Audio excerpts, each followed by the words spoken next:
Hello and welcome again to another episode of One Starfish, where our mission is to change the world one starfish or one person at a time. As always, make sure to rate, review, subscribe. I love the reviews. And how we get it around is sharing the content. I'm really excited for our guest today. Amanda and I, we've met a few times. We really got to hang out this last year, flying to Paraguay and Brazil and spending some time with John Maxwell together. Her and her husband, Travis, run a business in the healthcare industry that specializes in mobile units. They only started in 2020. They have 85 employees already. This is 3 years later. They've gone from 0 to 50 million in 3 years. So some rapid growth, which is super exciting. And they run things really, I know this, the right way. So we're going to touch about a lot of the past and a lot of the present to hopefully provide some value for all of our listeners. So I'm really excited to hang out with you, Amanda. Thanks for being on today. Thank you. I'm really excited too.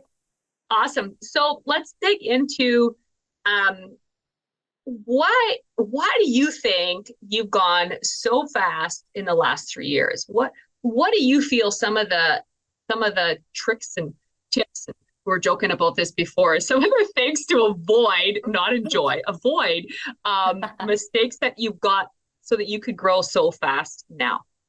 I think in a lot of ways, we prepared the groundwork previously. So whenever the opportunity did come up, we were sort of ready, not 100% ready, but we were ready enough to catch a few balls and be able to deliver early on in 2020 when everything was pretty crazy. But I'll tell you, it's funny because at the beginning of 2020, Travis actually came home one afternoon. He was working a corporate job, and it was a Friday afternoon, and he came walking in the door, and my daughter's like, "Daddy's home, Daddy's home."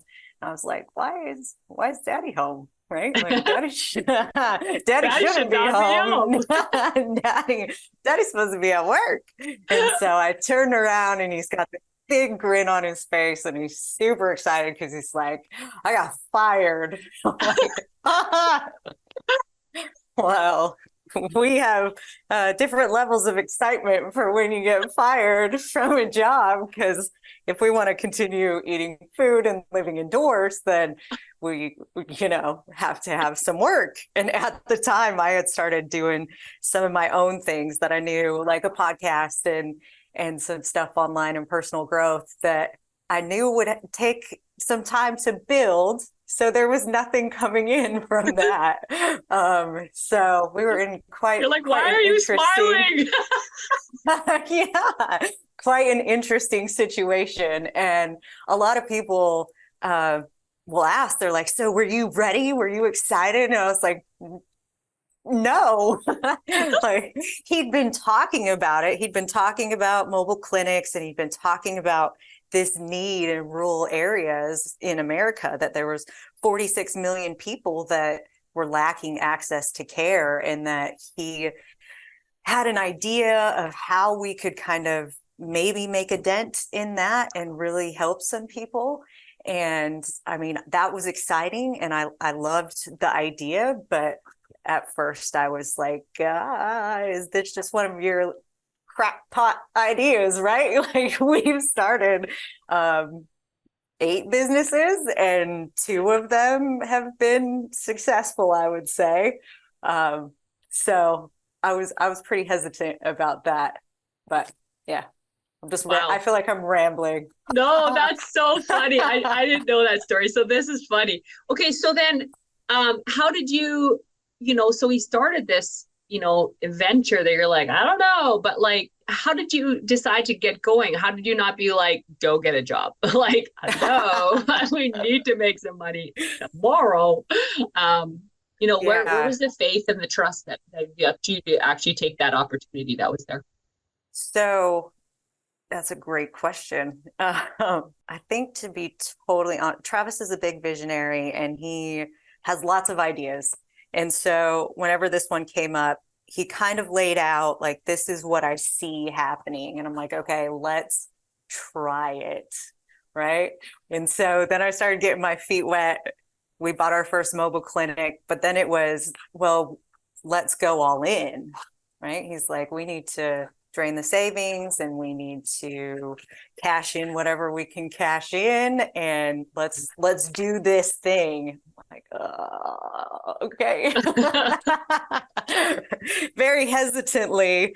But we did. So we bought our first mobile clinic, and it took a long time for us to actually sell one. It took months. So we were living off of our savings. And sure enough, it was 2020, right? So the month that we incorporated, a week later, everything shut down. So it was like, drain the savings. This is great timing. From your job. Yes, super timing. Now we incorporate and nothing's functioning. The pandemic did help a little bit. We started to see some movement probably around July, but prior to that, we had some people that came on that were working for pennies on the dollar. They believed in Travis, they believed in the mission, and they felt like we really could make a difference, that we could create a culture and a company that wasn't so toxic, because a lot of us had come from those environments. And so we were pretty ruthless about our culture early on. We are still, even to this day, but I still remember there's a funny story. We all joke about it still. We're very transparent. We practice open book management. And every Monday I used to have to tell everyone like how much money we had in the bank account. Right. And so there was one Monday. Yes. There was one Monday in like June, I think. That I had to tell everybody we had $14.87 in our bank account, and we pay payroll on Fridays, so it was like we have a few days, and this thing might not be a thing anymore. And we were lucky enough that week they sold our first vehicle across the border in Virginia in a Walmart parking lot to a client that was going to help some people in rural areas in Virginia. And so it was pretty crazy. They brought the unit back. It was in my driveway. Brad Watson, our CRO, Chief Revenue Officer, something fancy like that. He walked in my kitchen and handed me the first deposit check. And I was like, we live another day. We're getting paid on Friday. Woo! You guys can get paid. Wow. So that was in July, and you started. Yep, June-ish. And you started the business when? In March. So Travis got fired in January. Okay. So we 6 had months. We had some runway.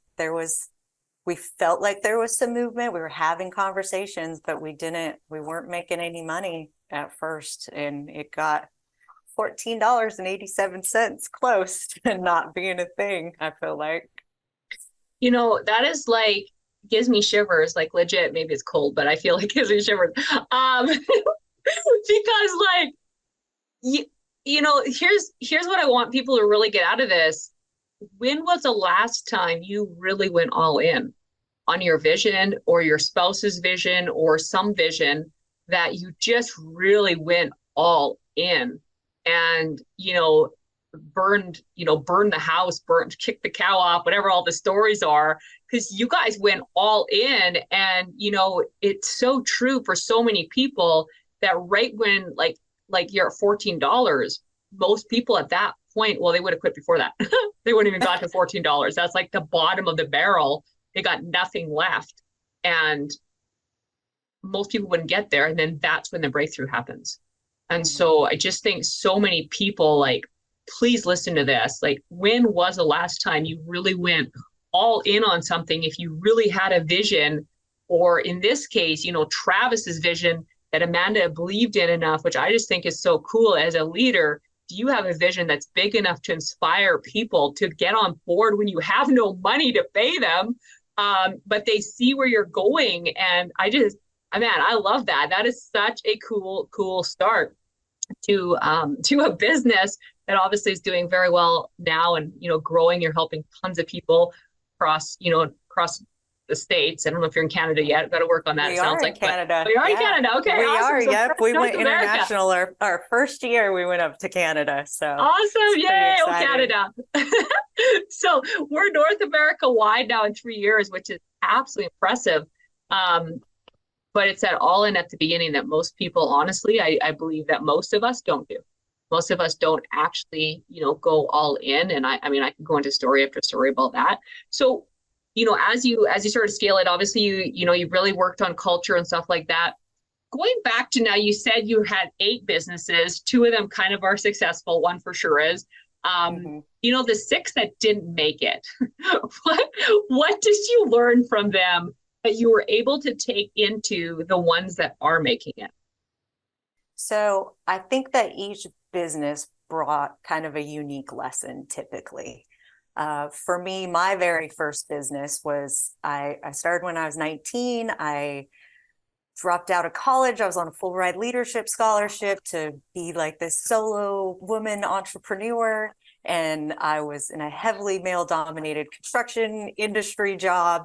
And I just didn't know how to communicate very well. I wasn't a good leader. I didn't have any skills. I thought that as a woman, I had to be assertive and strong and come across and not get pushed over. And that didn't fly either, because there was a dissonance there for me personally and my personality, but also just that authoritarian style is not as, I guess, effective is the word. And it's also not a great way to value people. I think it's a way that we used to manage, and now we've moved away from that a lot. And so I think for me, learning to value people and that I needed personal growth, and that's really when I started reading books and going to conferences. And Travis has always been very optimistic. And so sometimes I'll say that I went to this 10-year boot camp of Travis's recklessly optimistic lifestyle. But he started early giving me different books, and that kind of helped as that business closed and we transitioned to some other businesses. I think that he learned leadership skills and that you really have to value people. I think that was the biggest thing that we've brought into our current culture is, people before profit. And we're a team of people. Like a business is nothing but a team of people. A business isn't a thing.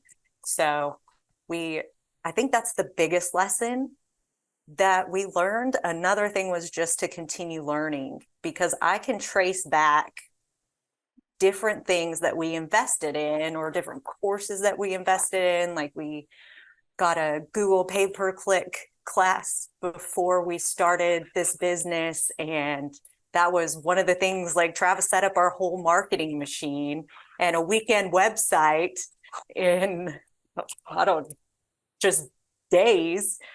But we wouldn't have had that knowledge had we not invested earlier in that type of education. And then we went back to school and we, did all the things, night school, got our MBAs together. But that was a long list. So valuing people, continuing to learn, and then just that leadership style, find your leadership style and figure out what's going to work best for your personality too. So good. What are some things that you think people maybe miss when they're starting a business or whatever it is, even if they're an entrepreneur and they're working at a job or whatever it is? What are some things that you see? I mean, even you have employees and stuff. What are some things you think people could work on that? Because a lot of times you hear all this stuff and it's like, wow, that's so much stuff. So we got a night school, and then we got to read a whole bunch of books. Right. And then see, but that was over 12 years. So I should say that wasn't, it wasn't overnight. It wasn't that it just happened. It was little by little doing something different. And I guess, to be honest, that is one thing that I've learned over the last few years is really to hack my habits. And I've read Atomic Habits and Charles Duhigg's book about habits, just because the things that you do every day, if you do them consistently, right, over time, it's going to make a huge difference. And so attacking small things, right, is usually the way that I don't know, improve, I guess, or stop doing something. Improve or stop. I guess those are kind of the same thing sometimes. Yeah. But I like that. That's so Yep. good. And I mean, for anyone that's been listening to these podcasts, it's interesting because a lot of the people we interview say a lot of the same stuff. Oh, So really? normally success leaves clues, right? So what is one habit that you think, so, you talked about reading. I know that obviously, we met through exchange and through John Maxwell and stuff. So associations are something. Um, how do you feel associations fit into, like, as you went through some of this journey, you went from, working or being in school and then you quit school. How was that taken? How did you handle that with your friends or your family? And going forward with, like, he quit this corporate job, which I'm sure was actually probably a pretty good job. And then you go out and you're like spending money, like you got to buy this like truck to like I'm sure that wasn't cheap. So you quit a job and then we're spending money to do a business. Like, those are two major things that you guys, that I got out of this, you guys have done. How was that taken by close friends and family, and how did that affect you, and how did you handle it? So close friends and family, I think we're kind of used to us doing wild and crazy things and new things. And I had gotten used to it as well. But in this particular situation, it was challenging for me to get on board because, to be honest, I don't even know if I should say this, but when I was a kid, I really wanted to be Celine Dion. Like, you know who Celine Dion is, right? I sure do. And you almost could look like her. Yeah, you could do it. Yeah. Yeah. There's just one problem, and that's that I can't sing. So my backup plan, or what I really wanted to do instead, was become a radio DJ. And so whenever I started podcasting, I was like really living my dream. I felt like in 2020, like, this is all coming to, right? I can't sing, but I can podcast, and this is awesome. But then as our business started to grow, we came to a point that we had to make a choice. And it was, Amanda, you can continue to do the podcast, right? But you're distracted in a way. Like, we need to choose the path that we're going to go down. And I saw it, Travis saw it, our team saw it, and I had to make the decision to, like, I felt like give up my dream, right? To become an accountant, which is very different because I'm the CFO. And so I push the paperwork and pay the bills. And so those two things were very at odds with each other. And I think it took me a minute to kind of come around to where my role fits. I can do the job. I've done the job as a CFO for a long time, but it was challenging to try to move away from something that I felt like I really had wanted to do to pursue something else, which all worked out in the end, right? But the main thing was that we had to focus. Like, this was our biggest opportunity. It was the place that we could make the most impact, that we could really help a lot of people. And so when we started down that path, it kind of made it easier to make that decision. So again, it's this all-in focus that I think many of us lack. We try to do everything. And when I say we, I'm going through my head if there's anything that I'm doing like that. So this is really good. That's why I love doing podcasts, because then I can like learn lots. For my listeners, but really it's for me. So because you quote gave up something to build something better. And I'm sure it'll come back to you tenfold. And I could give example about that too, for sure. But I feel like that's what's going to happen. Now, as you go through this, did you have, though, especially let's going back even from the quitting school, because that was like way back, quitting school and then becoming an entrepreneur. How did your family handle that? Like, you would have been young. I was very young. Yeah, and most families want their kids to go to university or school or college or whatever. And then all of a sudden there you are, like, peace out, I'm going to be an entrepreneur. Were your parents entrepreneurs or anything like that? Or like, was that a total random, you're like the first? Both of my parents had like an entrepreneurial spirit. My dad still has an auto body shop that he's had since I was young. I don't know, I was 25, 30 years old. I started my first babysitting business when I was 12 years old. And that was actually pretty good. But the crazy thing is I only made 50 cents a child per hour. And so I'd walk away. If I made like $5 on a weekend night, I was ecstatic. but that just seems so crazy. 50 cents. I'm like, I don't know if I was really good at that business or not. But then fast forward, of course, to leaving school, I think the biggest thing was that there was such an opportunity there to, of course, get my education, but I was also on scholarship for leadership. And so I was walking away. It felt like from a bigger plan in a way. And no, it didn't go very well, to be totally honest. But at the same time, I'm strong-willed and sometimes have to learn lessons the hard way at the School of Hard Knocks. And so ended up having to go back to school was a whole different animal.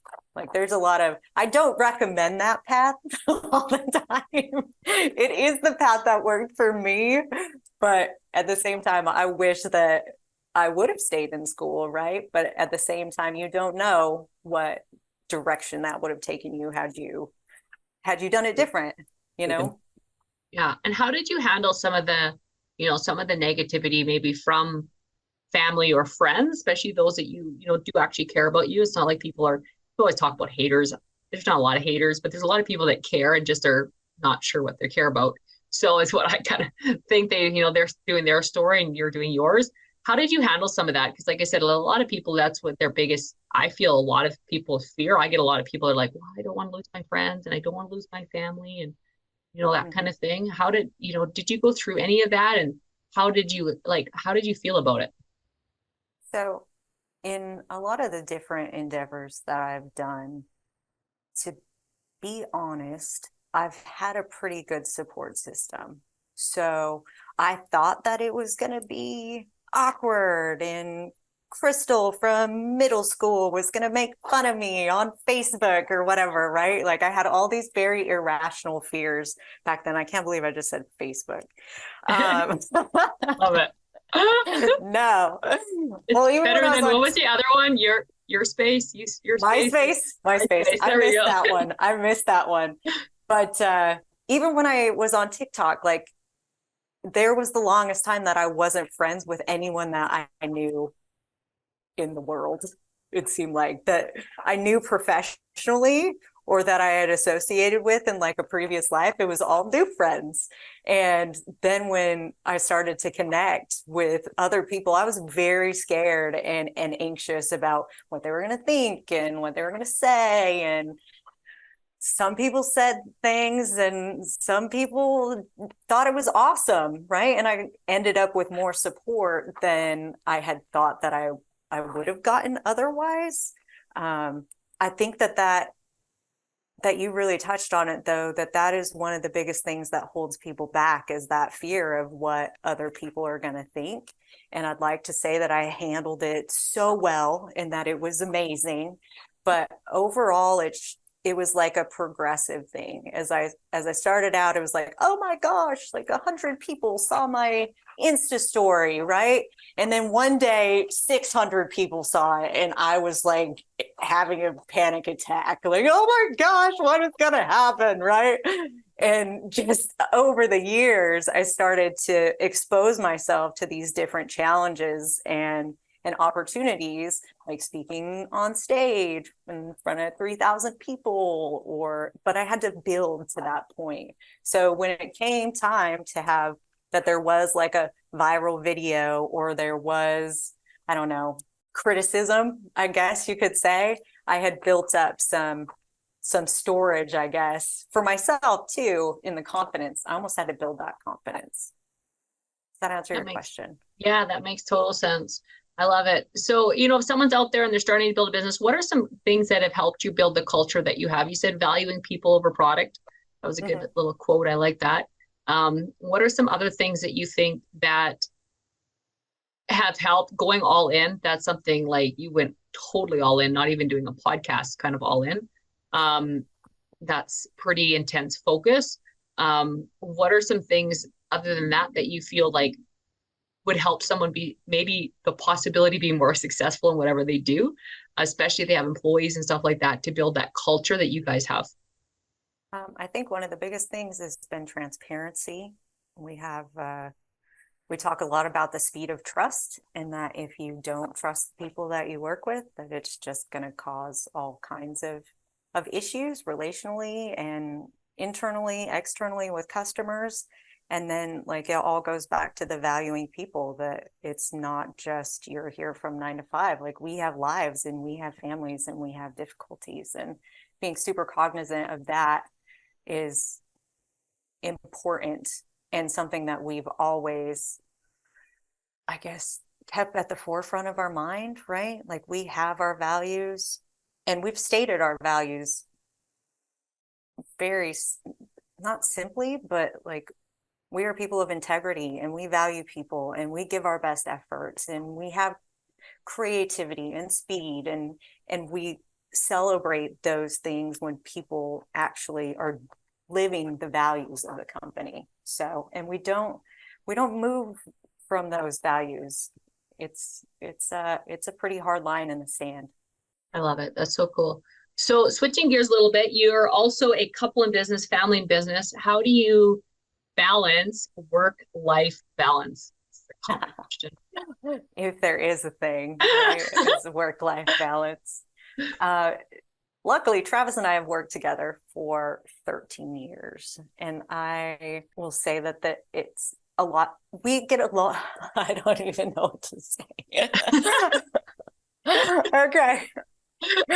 Sorry, everyone. Let me come back into my body for a second. Regroup. Yes.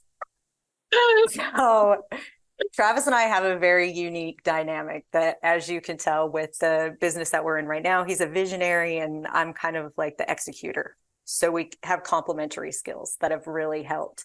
And some people are like, well, how do you guys shut it off? How do you not talk about it? And I'm like, we don't. That's what we do, right? Like this is who we are in a way, is this entrepreneurial couple. And so yes, we are having coffee and talking about about work, but we're also talking about our kids, and we're planning vacations where we're completely shutting down apps and just barely checking in so that we can spend time with family. So we're super intentional in that respect. It's hard to say in this world with both of us working together that there is like a work-life balance, but I'm working really hard to create like specific boundaries. Like I have times when I am no tech and playing with my kid, right? Like trying to be super present and hanging out with her. And we have times that it's no tech and because you just are always getting notifications, right? I'm sure that everybody else can understand that there's always emails and there's always phone calls. And so we set aside just different times that we shut down in a lot of ways. Those they're not always distractions, but sometimes they are a distraction. Yeah, it is. And so how often do you set those kind of like you said, you're going on vacation with the family, like that kind of thing? Is that a weekly thing that you do some downtime, or is that a daily thing, or is that a quarterly thing? Like, what are you kind of setting for boundaries more specifically? I'm curious. So more specifically, I have an 8-year-old. She's in 3rd grade and she has tons of fun, and her love language is quality time. And so and she's full of energy. And so I really have to be, after a long day of work, super intentional about bringing my energy to her as well. And so it's gotten to the point that it's like we both she puts her tablet and I put my phone in a drawer. And for the next 2 hours, it's mom in London time, or even sometimes it's just 30 minutes, right, of a check-in, or let's watch a show together. That's something that I've started to do consistently. And it's been a habit that I've kind of put into place, I guess, more or less, because I saw that it was slipping. Like it was very easy for me to blur the lines when I would come home after picking her up from school and go into the office and just continue to work. So it's been like it's ongoing. I'm not going to say it's perfect, right? But ideally, that's what I'm hoping to accomplish. Now, there's still times that I have to work and I have things that I have to do at home, but we try really hard to have those specific times. I'm trying to think. There's another Travis and I try really hard not to do any work on Sundays. Sometimes that's Saturday. It just kind of depends. For the most part, we're always working mornings, nights, weekends. So we've gotten a lot more intentional in that. I shut my phone. We both have the sleep app on our phone where it shuts down at a certain time. So 8:30, everything's down and we're, reading or we're doing something else, and it doesn't come back on until 7. Not like it turns off, but it's that health app, right? Where like your notifications and your emails and stuff's not coming through. So we're super intentional about making sure that we get enough sleep, I guess, because that is really one of the habits that we've learned for, I guess, optimal performance, better That's performance. Good. Yeah, that's really good. Did that answer your question? I feel like Yes. I gave you so many. Yeah, those are, so find habits. If you're listening to this, find habits that work for you, and be intentional with your time. When you're with family, be with family. And when you're working, be working. And, plan time, and not necessarily a lot of time, just intentional time.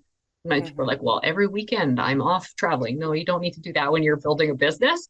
But, when you do have an hour here with your family, or half an hour here, or whatever it is, you just be really intentional. I think that's awesome. And sleep, I'm working on that too. So appreciate that. Awesome. So in wrapping up, I always have 3 final questions. And then if there's anything that we didn't touch on that you think would be just really impactful for our listeners. First final question is, if someone's looking for their purpose, what's one sentence that you could say that could help them find it? I think the best way to find your purpose is to figure out who you are without all the noise of other people's opinions and attitudes, and like, what do you really want? Who do you really want to be? How do you want to show up in the world? Love it. Super awesome. Number 2, I'm sure you have more than one, but what's one comes to mind? What's a favorite quote and why? Know it off of the top of my head. No, yes, I do. So it's a John Maxwell quote, and it's everything worthwhile is uphill, because I think it's so easy to think that it's going to be smooth sailing, and it's not. You got to work. That's a good one. I like that. And a third question, third and final, what's one word or sentence you want on your gravestone? I think kind. I think that I want to be known for being kind. I think that's underrated these days. I love it. Super awesome. So you run into someone in a coffee shop, they're like, Amanda, that was so good. We're going to go all in. We're going to focus. We're going to be intentional with our time. We're going to let things stop us. We're going to value people, not products. These are some of my takeaways from today. Is there anything that we didn't touch on that you just think we want to lose our listeners? I think it's the starting small, right? We did touch on it a little bit, but it's just got to be one thing. Whenever it's all those things, it's overwhelming and you don't do anything. And so if you can figure out the one thing that you feel like will move the needle eventually, or that you just need to start doing, right? Like, I know I need to start drinking water, so I'm going to figure out how to drink water. Or, right, like, I know that I should be making 5 outbound calls a day, and I'm going to figure out a time and a place to do that and schedule it in. So I think that the starting small is really what adds up to big results. Good. I love it. All right, guys, I know you got lots of value, so make sure to share this episode, rate, review, subscribe. We'll have Amanda and Travis's information in the show notes, so feel free to reach out. I know that both of them are super helpful, and if you want to look into the work that they do, we'll have their webpage and all of that kind of stuff too. But guys, let's go out there. Let's change one life or one starfish at a time. If together we change one life at a time, together we can change the world. Thanks so much, Amanda. Thank you.